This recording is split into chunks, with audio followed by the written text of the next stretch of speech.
قل ادعوا اللہ او ادعوا الرحمن ایما تدعوا فلہ الاسماء الحسنی۔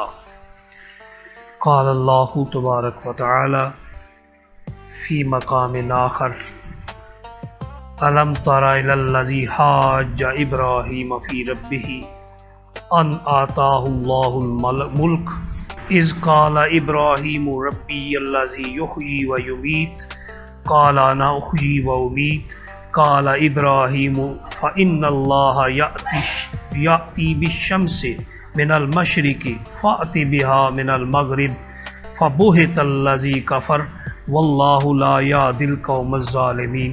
ہمارا سابقہ جو پروگرام تھا اس میں توحید ذات باری تعالیٰ کے بارے میں ہم نے کچھ گزارشات پیش کی تھیں اور سمجھنے کی کوشش کی تھی کہ توحید فی الذات اور شرک فی الذات کیا ہے۔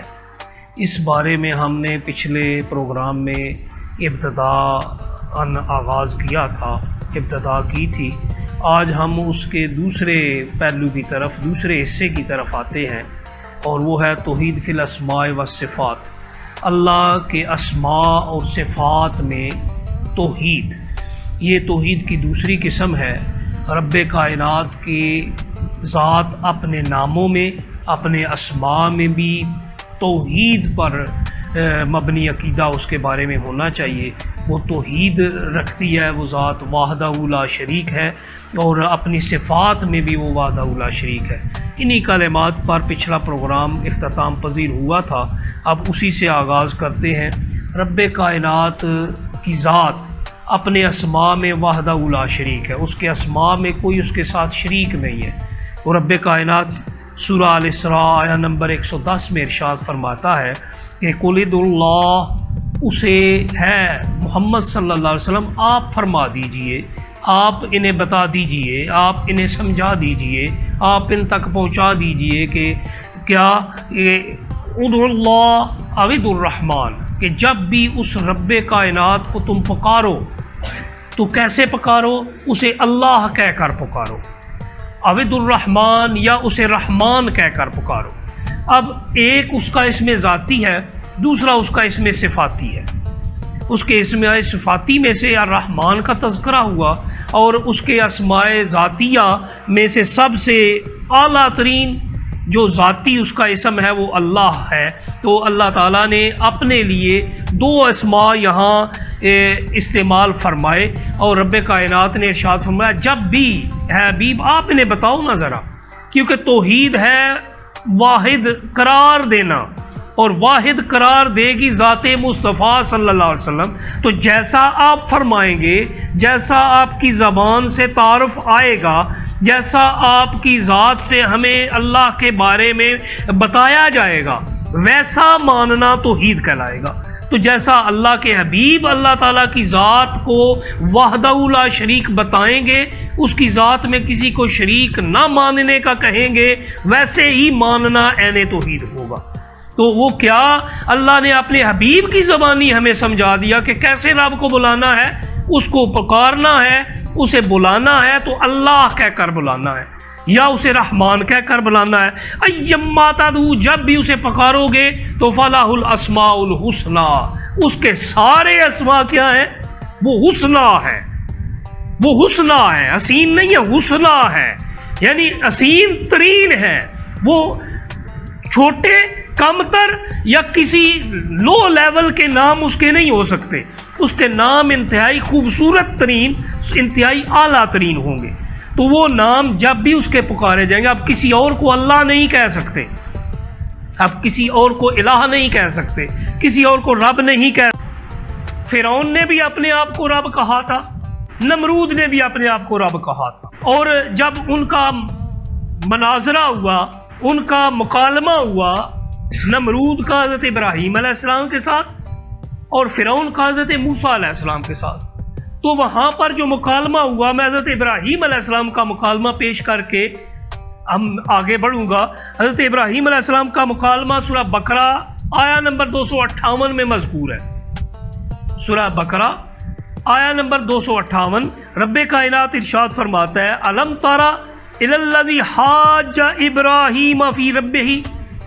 اب یہاں پر بھی دیکھیں ہر بات گھوم پھر کر ذات مصطفیٰ پر آ کر رکتی ہے. کیا رب کائنات ارشاد فرماتا ہے محمد صلی اللہ علیہ وسلم علم تارا، کیا آپ نے نہیں دیکھا؟ کیا آپ نے نہیں دیکھا؟ اس سے ایک بہت بڑا مسئلہ مستنبط ہوتا ہے، اس کی طرف فی الحال نہیں جاؤں گا کہ موضوع نہیں ہے. علم تارا، کیا آپ نے نہیں دیکھا؟ کب؟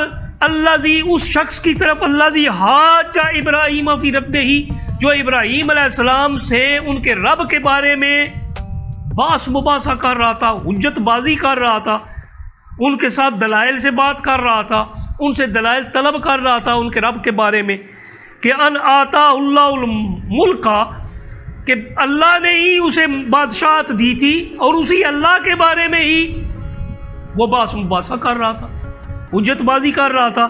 کیسے کر رہا تھا؟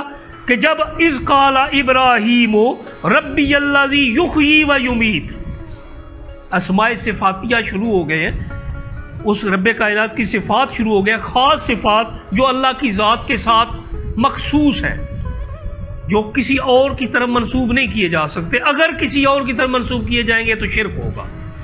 تو پہلی صفت آ گئی، کون سی؟ اذ قال ابراہیم ربی الذی یحیی و یمیت، میرا رب کون ہے؟ جو زندہ کرتا ہے اور موت دیتا ہے. میرا رب کون ہے؟ جو زندہ کرتا ہے، حیات دیتا ہے اور موت دیتا ہے. اس نے جواب میں کیا کہا؟ قال انا احیی و امیت، کہ میں بھی زندہ کرتا ہوں، میں بھی مارتا ہوں، میں بھی موت دیتا ہوں. یہ نمرود نے حضرت ابراہیم علیہ السلام کو کہا تھا. جب حضرت ابراہیم علیہ السلام نے تعارف کروایا کہ میرا رب کون ہے؟ جو زندگی دیتا ہے، جو موت دیتا ہے. اس نے کہا میں بھی زندہ کرتا ہوں، میں بھی زندگی دیتا ہوں، میں بھی موت دیتا ہوں. تو کیا ہو گیا؟ یہ شرک ہو گیا. اس کی ذات کے علاوہ نہ کوئی زندگی دے سکتا ہے. وَهُوَ حَيٌّ لَا يَمُوتُ، وہ کیا ہے؟ وہ زندہ ہے، اس پر موت طاری نہیں ہوتی. وہ زندگی دیتا ہے، خود بھی زندہ ہے. اللہ لا الہ الا هو الحی القیوم. اللہ کون ہے؟ وہ اللہ ہے جس کے سوا کوئی معبود نہیں ہے. وہ زندہ ہے، حی ہے، قیوم ہے. اس کے سوا نہ کوئی حی ہے نہ کوئی قیوم ہے. پچھلے پروگرام میں بھی یہی عرض کیا تھا کہ عبد الحی تو ہو سکتے ہیں، حی نہیں ہو سکتے. عبد القیوم تو ہو سکتے ہیں، صرف قیوم کوئی نہیں ہو سکتا. عبد اللہ تو ہو سکتے ہیں، نعوذ باللہ من ذالک، اللہ صرف وہی ہے. عبد الرحمن تو ہو سکتے ہیں، صرف رحمان وہی ہے. عبد الرحیم تو ہو سکتے ہیں، لیکن رحیم صرف وہی ذات ہے، اس کے علاوہ کوئی اور ذات نہ رحمان ہے نہ رحیم ہے. ہاں جسے وہ رحمان قرار دے دے، وہ قرار دے رہا ہے، وہ رحمت کر رہا ہے کسی پر، تو کسی کو رحمت للعالمین بنا دے، کسی کو بنا دے تو بنانا اور ہوتا ہے، ہونا اور ہوتا ہے. تو رب کی ذات خود ہے، جیسی ہے، جس طرح ہے. اس نے اپنی ذات کا تعارف جو کروایا ہے، ہم وہی کچھ جانتے ہیں، اس سے زیادہ ہمیں کوئی نہیں پتا، کیونکہ سب سے بڑی غیب رب کائنات کی ذات ہے. کہ ابراہیم علیہ السلام نے اپنے رب کا تعارف کرایا کہ وہ زندگی دیتا ہے، وہ موت دیتا ہے. اس نے نمرود نے کہا کہ میں بھی زندگی دیتا ہوں، میں بھی موت دیتا ہوں. تو آپ نے جواب میں پھر ارشاد فرمایا قال ابراہیم فإن اللہ، ابراہیم علیہ السلام نے کہا میرا اللہ کون ہے؟ یأتی بالشمس من المشرق، میرا رب وہ ہے جو سورج کو مشرق سے لاتا ہے، جو سورج کو مشرق سے لاتا ہے. فاتح بہا من المغرب، اگر تو سچا ہے، تو کہتا ہے میں بھی زندگی دیتا ہوں، میں بھی موت دیتا ہوں، تو میرا رب سورج مشرق سے طلوع کرتا ہے، تو مغرب سے لے آ، تو مشرق کی بجائے مغرب سے لے آنا، میں تجھے مان جاؤں گا.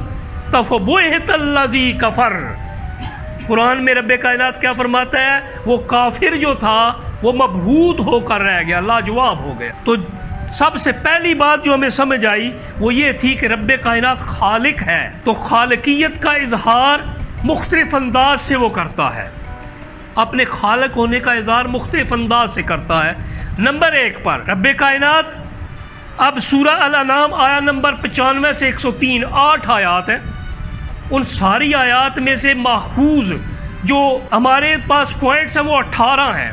رب کائنات کی 18 صفات ان 8 آیات میں بیان ہوئی ہیں. 18 صفات. اور وہ کون کون سی ہیں؟ وہ صفات مخصوصہ ہیں جو رب کائنات کی ذات کے ساتھ خاص ہیں، کسی اور میں نہیں پائی جاتی. نمبر 1 فالق الحب والنوا. سب سے پہلی اس کی کیا ہے صفت؟ حب کہتے ہیں دانے کو، نوا کہتے ہیں گٹھلی کو. تو سابقہ پروگرام میں کسی نے یہ بات ہوئی تھی کہ دانہ جب پودے سے جدا ہو جاتا ہے، جب گندم کا دانہ اس کے سٹے سے نکال لیا جائے تو اس میں زندگی باقی نہیں رہتی. اسی طرح کھجور کی گٹھلی لے لیں، کھجور کی گٹھلی ہوتی ہے، اور بھی بہت سے جو ہے نا پھلوں کی گٹھلیاں ہوتی ہیں. وہ جب گٹھلی پھل میں سے نکل آتی ہے تو مردہ ہوتی ہے جب تک کہ اسے متعلقہ وہ ماحول فراہم نہ کیا جائے جس میں اس میں نشو و نما پانی ہوتی ہے. تو ماحول کریٹ کون کرتا ہے؟ وہ پیدا کون کرتا ہے؟ رب کائنات فرماتا ہے فالق الحب والنوا. وہی ہے جو دانے کو بھی پھاڑ کر اور گٹھلی کو بھی پھاڑ کر اس میں سے وہ مردہ تھا اس میں سے نکال لیتا ہے پودا. وہی ہے جو ان گٹھلیوں کو اور دانوں کو پھاڑتا ہے. پھر رب کائنات اس سے اگلی آیا مبارکہ میں، اسی آیا مبارکہ میں اپنی اگلی صفت بیان کرتا ہے جو ابھی ڈسکس ہوئی کہ رب کائنات کیا فرماتا ہے؟ مخرج الحی من المیت. اب احیی و امید دونوں کا دو اعتبار سے بات ہو رہی ہے. وہ زندگی بھی دیتا ہے، موت بھی دیتا ہے. زندگی اور موت کا دو اعتبار سے بات ہو رہی ہے. زندگی اور موت کا دو طرح کا تعلق بیان کیا جا رہا ہے. کیا؟ پہلا تعلق مخرج الحی من المیت، وہ زندہ کو مردہ سے نکال لیتا ہے. زندہ کو مردہ سے نکالتا ہے. ایک چیز مردہ ہو چکی ہوتی ہے اس میں سے ایک زندہ چیز کو نکال لیتا ہے. ابھی مثال دی کہ دانہ یا گٹھلی وہ بھی ہے، اور ایک اور بھی ہے. رب کائنات نے قرآن پاک کے اندر ارشاد فرمایا ہے کہ پھر تصریف الریاح، وہی ہے جو ہواؤں کو چلاتا ہے اور اس سے بادلوں کو ہانک کر لے جاتا ہے. کس طرف؟ الی بلد میت. کس طرف؟ ایک مردہ شہر کی طرف، مردہ سرزمین کی طرف. اور پھر اس بارش کے ذریعے سے اس مردہ زمین کو زندگی عطا کر دیتا ہے. وہ مردے سے پھر زندہ نکالتا ہے، مردے سے زندہ چیزوں کو نکال لیتا ہے. یہ کوئی اور نہیں کر سکتا کہ ایک چیز مردہ ہو اور اس میں سے کوئی اور نکال لے. یہ رب کائنات کی صفت ہے. تیسری صفت کیا ہے؟ مخرج المیت من الحی، کہ زندہ سے مردہ کو نکالتا ہے. یہ تو ہماری آنکھوں کے سامنے کے بے شمار مشاہدات ہیں کہ کبھی زندہ سے مردہ نکالتا ہے. اس کی دو صورتیں ہو سکتی ہیں. نمبر 1 کہ ایک زندہ شخص، ایک زندہ ذات کے اندر سے مردہ جسم کو نکالتا. کیسے؟ کسی کے ہاں زندہ عورت کے ہاں ایک بے جان بچہ دنیا میں آ جاتا ہے تو زندہ سے مردہ نکل رہا ہے. دوسری صورت، ایک زندہ بالکل زندگی کا حامل شخص دیکھتے دیکھتے اس میں سے زندگی والی وہ اصل چیز نکال لی جاتی ہے اور اسی کا نام بدل کر مردہ رکھ دیا جاتا ہے. تو رب کائنات کی خالقیت دو اعتبار سے یہاں پر ظاہر ہوتی ہے کہ کیا کبھی تو وہ ایک زندہ ذات سے ایک مردہ ذات کو علیحدہ نکالتا ہے اور کبھی اسی کو زندہ سے مردہ میں بدل دیتا ہے. تو یہ رب کائنات کی تیسری صفت ہے. اس میں کوئی اور شریک نہیں ہو سکتا. جو کہتا ہے نا کہ میں نے فلاں بندے کو مارا، وہ شرک کرتا ہے، وہ غلط کہتا ہے. موت رب کائنات کی ذات کی طرف سے آتی ہے. الذی یحیی و یمیت، وہی ہے جو زندگی بھی دیتا ہے، وہی ہے جو موت بھی لاتا ہے. یہ اللہ کی ذات کے ساتھ خاص ہے. اس لیے ہمیں جب بھی ہم نے کہنا ہے یہی کہنا ہے کہ یہ قضائے ربی ہے، یہ قضائے ربی ہے. افسوس کا اظہار نہیں کسی کے پاس جا کے کرنا، کیونکہ جب رب کی قضا ہوتی ہے، رب کا فیصلہ ہوتا ہے، اس پر افسوس کا اظہار نہیں کیا جاتا، کیونکہ رب کے ہر فیصلے میں حکمت ہوتی ہے اور حکمت پر، اس کی حکمت پر راضی رہا جاتا ہے، اس پر افسوس کا اظہار نہیں کیا جاتا. اس لیے ہم میں سے اکثر جو صاحب ایمان جنہیں رب توفیق دیتا ہے، علم دیتا ہے، سمجھ دیتا ہے، فراست عطا کرتا ہے، وہ کسی اپنے بھائی کے پاس اس کے کسی عزیز کی جانے کے بعد جب حاضری دیتے ہیں تو اسے یہی کہتے ہیں کہ قضائے ربی تھی، یہ رب کی قضا تھی جی، رب کے فیصلہ جیسا ہم نے جانا ہے، سب نے جانا ہے، تو جانا تو ہے۔ تو اس کے بعد چوتھی رب کائنات نے انہی آیات میں، آیات نمبر 95 سے 103 کے درمیان چوتھی صفت جو رب کائنات نے فرمائی وہ تھی فالق الاصباح۔ اب یہاں پر ایک اور صفت آ گئی۔ رب کون ہے؟ رب وہ ہے جو اندھیروں کو پھاڑ کر، اندھیروں کو چیر کر اس میں سے صبح کا نور پیدا کر دیتا ہے، وہ رب ہے، وہ کوئی اور نہیں کر سکتا۔ اندھیرے ہوتے ہیں، ہاتھ کو ہاتھ سجائی نہیں دے رہا ہوتا۔